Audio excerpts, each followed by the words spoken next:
I don't know what it was like when it first started, but you know, every week Eyegum absolutely packs out San Fran, and each week is a different band or a different two bands that you may not have heard of before. So it's a real good opportunity for new musicians that are up and coming, that might not get to play in front of a bigger crowd or on a bigger stage. And you get this opportunity, and then you walk away with new friends and a whole bunch of new fans. Mainly it's the first platform that every new band accesses through the Wednesday night gigs.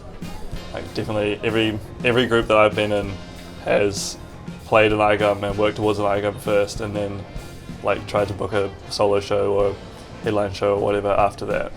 But on top of that, I think it also like I know that at the university hostels and stuff, they advertise Eyegum as like a thing to get the students out of the hall, and so like it's actually also a main way for the audience to engage with music as well, not just the bands.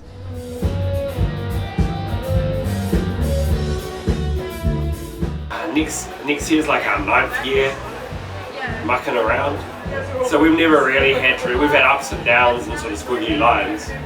We've always like pulled together the group of people who are around us at the time. Some people come, some people go, people reappear at times. We just want to have some fun.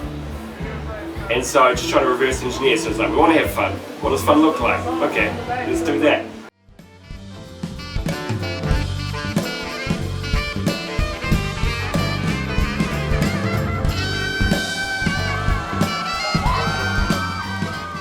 I think the main thing with Eyegum and why it's sort of worked and drawn a larger crowd over the last few years, it's like run by people who just like the people coming to shows. They're weirdos and they love the music and they love just creating an environment that allows all of this to happen, really. I mean, it's run by people who just are also in bands and also just love going to shows. So I think that's super important.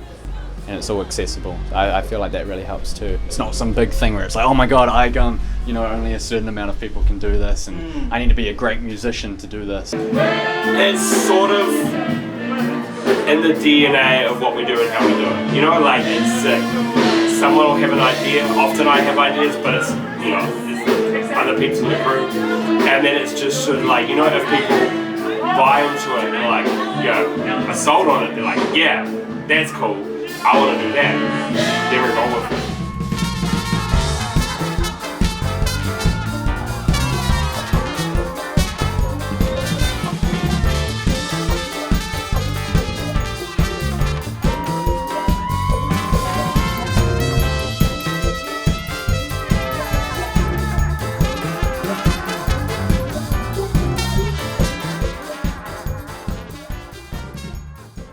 I had absolutely no kind of drive to make music when we were in lockdown, because there was just like no way that I'd get to like share it with my band and then like get to perform to people. Like, yeah, getting to come to a show and like actually be in a room with other people is just like the whole kind of point. I mean, it kind of happened last year too after the first lockdown, and you're like, well, this is amazing, and it's loud, and there's other bands here, and there's heaps of people, and it's you're seeing people you haven't seen for a long time.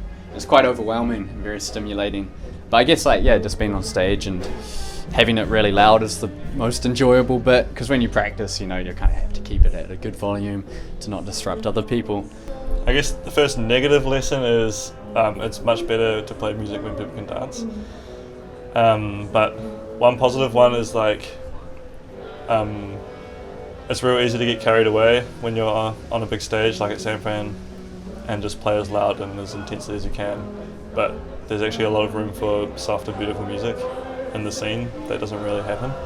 And like when the crowd's sitting down and the energy is lower, like it's kind of much nicer just to hear some more soft and relaxing music. Not like low energy, but like the same kind of music but in a different context.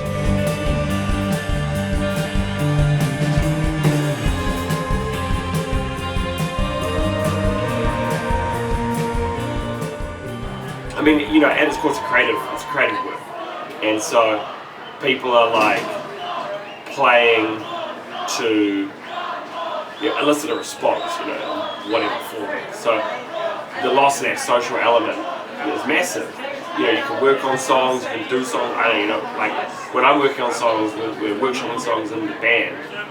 You know, there is a thought about how this work live, and you can have a pretty good idea, but it's not until you like the pedal hits the metal, and you're in the middle of a set, you drop a new song, and do people pick up the words?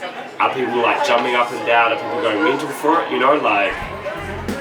The sight of us out the window, saw a Caucasian girl getting fucked to dust. Kendrick on the radio, Scott is level us. Put up on the side, the Courtney place to get that hit right. Nigga king that backdrop. It's interesting, like coming back and people.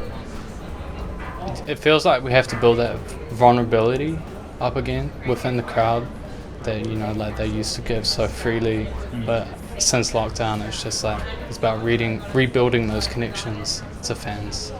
It's a very important part of just like what musicians even represent when we like play gigs for people to be together. You know, that's half of it, in my opinion.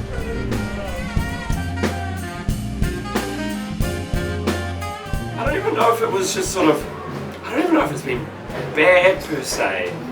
It's just everyone just took a break for a while. Like the industry paused. You know, that's caused a whole lot of issues which will really be dealt with over the next couple of years. But I think